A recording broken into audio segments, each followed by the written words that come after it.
Hey everyone! Welcome to my channel. I'm Gentle Tuli. Gusto ko lang share sa inyo aking ilan sa mga experience sa aking on-the-job training.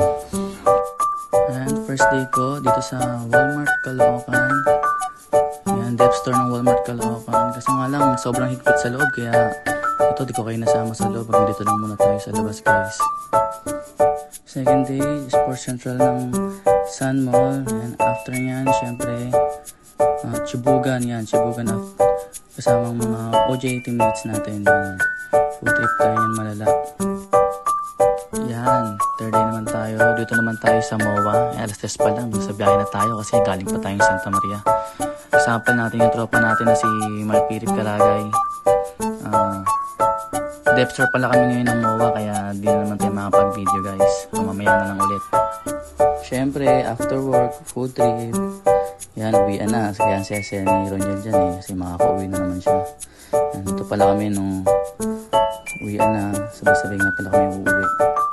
Okay, fourth day. Dito ako sa monumento. Inaantay natin yung tropa natin na si Mark Philip. Kasi nakasign tayo ngayon sa SM Manila.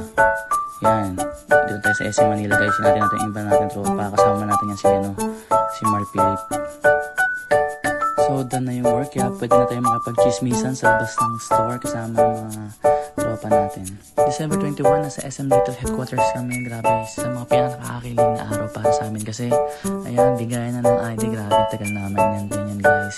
At isa pa, pikayan din ng cash card. Grabe, ang saya yan, men. So, hanggang dito na lang tayo, guys. Salamat sa panonood. I love you all.